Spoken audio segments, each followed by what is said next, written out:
Pokemon Emerald is regarded as one of the best titles in the Pokemon franchise, but if there is one thing that nearly all fans hate, it's the many sections of Team Aqua and Magma. Today we're going to be analyzing both the storyline and battles of this severely undercooked part of Pokemon Emerald, and we'll be fixing it as part of our upcoming Emerald ROM hack. Now, I find things are more consumable when they're broken up into parts, and this video will have 5 parts, starting with a recap of the major fights and storyline, the problems with the storyline, and then gameplay issues. Fourth, we'll look at our fixes to the story, and then finally the fixes for teams of the Grunts, Admins, and Maxie and Archie. We're also running a giveaway for 10 copies of Pokemon Emerald Legacy, and to enter, just subscribe and watch to the end. Part 1, a recap. So it should hopefully go without saying that Hoenn's team arc did do a lot of good for the series. You know that whole trope of a team trying to capture a legendary and use its powers for their ideological driven goals? That really started with Hoenn. And so Emerald in itself is a storyline that deserves a lot of credit, but that does not mean it's without criticism. We first encounter Team Aqua in Petalburg Woods, where a Grunt is trying to steal a package from a Devon employee. After beating the first gym leader, we then help return the successfully stolen item along with a Wingull. Next, we see Team Aqua in Slateport trying to steal a machine part from the Oceanic Museum. After beating 2 Grunts, which use Zubat, Poochyena, and Carvanha, the team's leader, Archie, shares his goal to expand the ocean. The player first meets Team Magma in Meteor Falls when stealing a meteorite from Professor Cosmo, which they then take to Mount Chimney. They're trying to make the volcano become active once more in hopes to revive Groudon. They believe Groudon will help them make more land so that humans can further prosper. The player arrives shortly after and sees Team Aqua battling Team Magma in an attempt to stop them. There are 4 battles for the player here, of which all opponents have Pokemon exclusively from the Poochyena, Zubat, and Numel line. The player is first introduced to Admin Tabitha and then battles and defeats Maxie as well. This prevents Maxie from activating the volcano, and he leaves with mention of a mysterious orb. Next up, we see Team Aqua has taken control of a weather institute in hopes of locating Kyogre. We get the privilege of fighting Admin Shelly and Grunts, who feature Pokemon from the Poochyena, Zubat, and Carvanha line. We then meet Aqua shortly again on Mount Pyre. This is another short section where we battle Grunts with Pokemon from the Zubat, Poochyena, Carvanha, and Wailmer line. We see Archie stealing the red orb and then learn that Maxie has already been here and stolen the blue orb. According to the old couple that guards this place, these orbs are used to control the legendary weather-controlling Pokemon, Groudon and Kyogre. The player then heads back to Mount Chimney to storm Magma's hideout. This is a brand new map added to Emerald, and it's a series of tunnels dug by Team Magma in an attempt to locate Groudon. It's pretty cool because as you descend, you can see the lava pool starting to swell up, and there's even like a room that has all the drills they use to make the tunnels. There's also lots of battles with Grunts here who use Pokemon from the Zubat, Poochyena, Numel, and Baltoy line. As we approach Maxie, he activates his blue orb, and this causes Groudon to get Grouchy. That is the line I am most proud of in this entire script. So basically, the team that is red and is all about hot fire and stuff is after the red legendary, and they grabbed the blue orb. And this makes Groudon really mad because he smells Kyogre on it and is like, yo, what the hell? I hate Kyogre. Now from here, we head to Slateport to see Team Aqua steal a submarine. We then infiltrate their hideout in Lily Cove, but Admin Matt holds us up from stopping the submarine. We then head to Moss Deep, where Magma has taken over the Space Center. As the climactic Magma fight, the player and Steven double battle Maxie and Tabitha. Pokemon from the lines of Poochyena, Zubat, and Numel can be found here. Now, since Groudon is out of his control, Maxie has a new plan, which is to erupt Mount Chimney with stolen rocket fuel because it will be, quote, savage. After losing, however, Maxie realizes that his and Archie's goals might be misguided. Steven then gives the player the Dive TM, which we use to access the Seafloor Cavern. There's tons of battles here, with Pokemon featured from the Poochyena, Zubat, and Carvanha line. And finally, the player battles Archie, featuring Pokemon from the Poochyena, Zubat, and Carvanha line. Upon defeating him, the red orb starts glowing on its own, and Kyogre, like Groudon, is like, dude, why did you bring that thing here? I don't like the smell of Groudon, and he teleports away. Now finally, we've got our cataclysmic event where we head to Pseudopolis, everything is going wrong, the continent is gonna get drowned or exploded or something. We see the 2 legendary beasts fighting, we meet Wallace in the Cave of Origin, and the player, a 12-year-old, informs the champion of Hoenn that Rayquaza is located at the Sky Pillar. Rayquaza is located at the Sky Pillar, and upon seeing the player, it takes off and stops the Doomsday. We get a really cool cutscene, the day is saved, and the 2 villains laugh it off. Part 2. Storyline issues. Now, I did try to lay out the Emerald storyline as neutral as I could, but there was definitely a bit of subtextual thoughts embedded in that section. I want to start this section by acknowledging what a seriously difficult task it was for the developers to create the Pokemon Emerald storyline. Ruby and Sapphire are two very similar yet completely opposite stories, where Team Magma and Aqua fill either a hero or villain role depending on what game you're playing. And so both the challenge and downfall of Pokemon Emerald was trying to blend two stories that are at odds with each other into a single thread. The result is two ultimately disjointed stories that take place next to each other, but not together. Before the final showdown in Pseudopolis, Team Aqua has 6 storyline events, while Team Magma has 3. And of this, the Meteor Falls Mount Chimney arc is the only one where we see two teams actually interacting with each other. The story is underdeveloped simply because what is supposed to be a tale of two opposing ideologies clashing are never actually seen clashing. That's really enough to prove why this is not a good story. Unfortunately, it's even worse than that, as these separate stories struggle themselves. To start, Team Magma has the tighter plot, but it really falls apart in the end. Their first attempt to revive Groudon is by reactivating the volcano. It doesn't work, but they later manage to get the orb and eventually awaken it. This alone is fine, but the Space Center events completely undermine Maxie as a character. Maxie deciding to just nuke part of the continent because Groudon can't be controlled is completely against his goals of humanity's progress. Plus, his sudden return to senses after you beat him further undercuts any real need of this sequence. Maxie could easily realize he messed up the moment Groudon leaves, and nothing really changes. Now, as its own contained thing, the Aqua storyline is much more cohesive. And really, all I can say is that it suffers from having no interaction with Team Magma. We get to see Archie talk down Magma in Meteor Falls and again at Mount Chimney, but even here, the one time the two teams clash, we don't even get to see the leaders talk to each other. And Mount Pyre feels lacking for this exact same reason. They tell us Maxie was here, but it's just a wasted opportunity for any conflict. And this section also further undercuts Maxie as a leader. Like, he beats Archie there. Why would he not take both of the orbs when he knows that Archie is trying to get one to awaken Kyogre? I mean, at the same time, like, maybe he doesn't because they've never talked to each other. And that's part of the thing with Emerald is, like, there's just no exposition in this entire story. It honestly almost felt like the game devs were like, anyone playing this game must have played Ruby and Sapphire, so, like, we won't give you a full story. We'll just let you kind of take the abstract ideas of one or both of those games and kind of just, like, throw it in, and it'll make sense. And I think that's kind of what everyone does when they think about Pokemon Emerald, but if you actually just, like, piece all the information that you've been given, it doesn't make any sense. Part 3.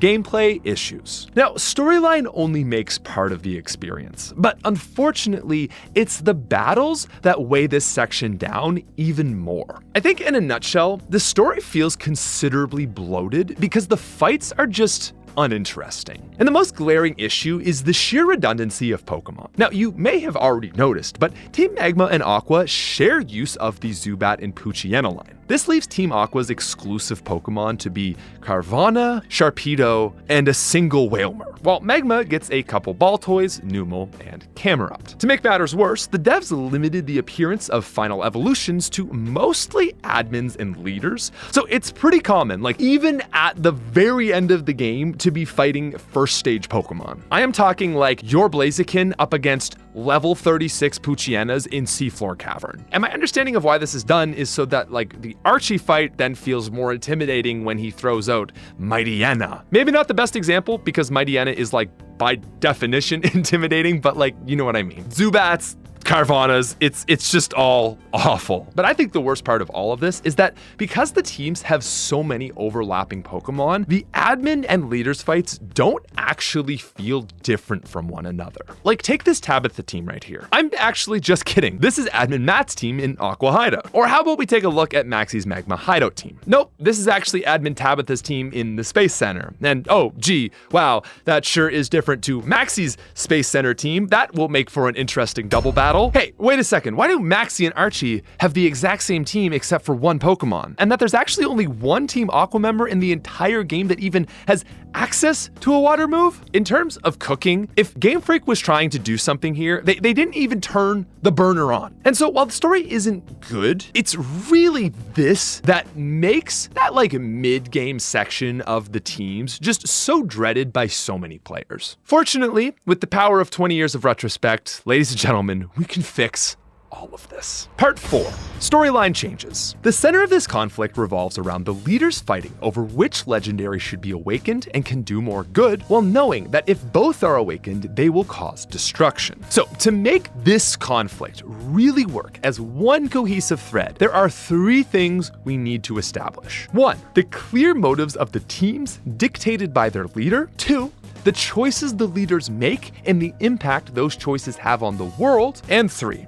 How the rival team responds to these impactful actions. Archie says that all life depends on the sea. So Team Aqua is dedicated to the expansion of the sea. Now, if you dive anywhere below the surface, you're gonna realize there's obviously a ton of holes in this plan. But the bigger issue with Archie is that you have like no deeper meaning of why? Like, okay, you want to expand the sea. I get that.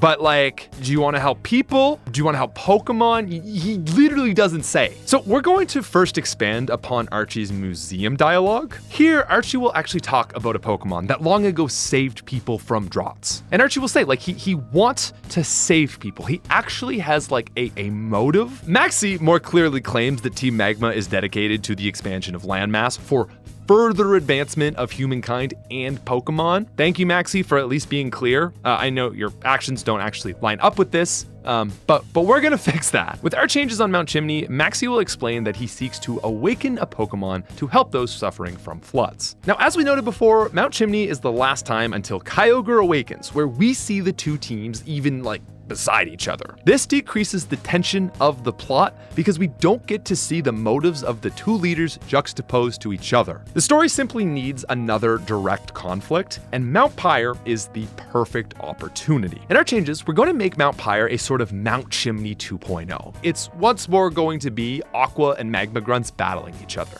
And when the player reaches the summit, they'll get to see Maxie and Archie actually discussing their ideals. Maxie saying how reclaimed land can be used for farming to feed millions, while Archie is seen claiming that more rain will cause desolate areas to become more fertile. These lines are used to more accurately reflect the Isahaya Bay conflict the original story was based on. Plus, having them heatedly fight for the orbs also makes it more believable that Maxie only grabs one. Now, in our changes, Maxie will grab the red orb, and it will only be Kyogre's awakening that sets Groudon off. This will help to explain why there is no harsh sunlight after Groudon is awakened. Now, next in the Space Center, things will go very differently. Panic-stricken, Maxie will tell Steven and the player that there is no time to explain what he's doing. The player and Steven challenge him anyway, but upon defeating him, Maxie reveals that he is using the Space Center to try and track down and stop Archie. So, rather than trying to nuke Hoenn, Maxie is already trying to change course. Of course, Archie doesn't know Groudon has been awakened yet because he's in a submarine. Back to Mount Pyre. Archie will have grabbed the blue orb, and then him and Matt are going to challenge the player in a double battle. The following events of the submarine stealing and the Aqua hideout don't change, but are now presented with higher stakes due to our other changes. Groudon has been awakened and isn't in Maxie's control, but it also hasn't been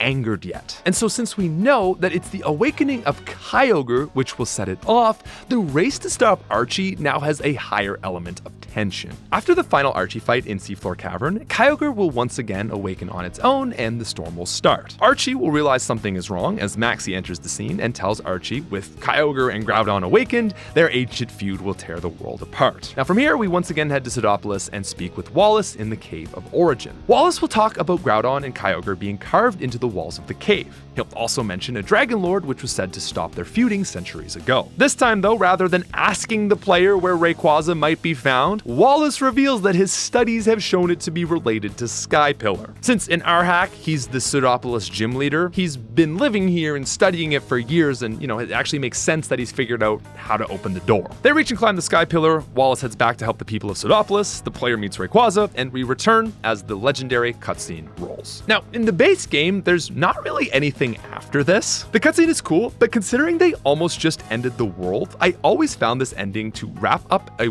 bit too nonchalantly. They just kind of laugh at how stupid their plan was. And there is a true ending at Mount Pyre, but it's optional, and because you don't have to see it, I feel like you can't really count that. In our version, they now will actually say something which acknowledges the other team's side of the argument. It'll also show that they've actually learned something about balance. And we're still sort of working on it, but we are going to have a little bit more post-game content revolving around both of these characters. Part 5.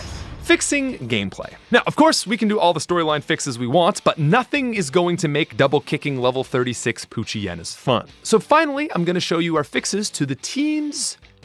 So for water types on the Aqua Grunts teams, we've added the lines of Tentacool, Whalmer, Corphish, Celio, Seadra, but not Kingdra, Golduck, and Gyarados. Some other adds are Electrode because it represents a pirate's cannonball and works well in the rain, Muck because it's liquid poison, and Seviper to play into the rivalry of the two teams. Murkrow and Sneasel have also been added to the game, and Aqua members will use both. And as the game progresses, Pokemon will be shown in the stages that is appropriate to their level. Now, as for the Magma Grunts, because there aren't nearly as many fire Pokemon as water, we've expanded Magma's roster to also include rock, ground, and a select few grass types. The Magma Grunt roster will include Pokemon from the lines of Slugma, Vulpix, Geodude, Aeron, Koffing, Cacnea, Nuzleaf, Baltoy, Donphan, Rhydon, and Zangoose. Ruby players will be excited to know that Courtney is being added back to the game. Courtney's first appearance will be in the Magma Hideout, standing guard in the entrance room. Courtney's first team will include Murkrow, Roselia, Claydol, and Ninetales. And I gotta say, this team is sick. These Pokemon have a place in Team Magma, but due to 3 of them having a more feminine sort of witchy vibe, I just think they work so well for Courtney. And Courtney will run the same team in the Space Center, just with higher levels and better moves. Now, because the final fight with Maxie is a double battle, you kind of have to work backwards from that team of 6 to figure out what his and Tabitha's early teams can be. And because of this, the planning for Tabitha and Maxie's teams actually became super complicated. It was just this really delicate dance where you move one thing and then it changes everything. It was much more complicated than you would expect to get feeling in a decent spot. So Tabitha's first team is going to showcase Cacnea, Lairon, and Zangoose. This might feel a bit weird with no fire types, but I promise it will come together. The second fight with Tabitha will see him with Lairon, Zangoose still, and now a Crobat and Cacturn. As for Maxie, his first fight on Mount Chimney is going to feature Mightyena, Golbat, Nuzleaf, and Camerupt. It's really trying to keep in with the themes of his original fight, just swapping Numel for a grass type. Now, in the Magma Hideout, Maxie is going to swap his pure Dark Dog for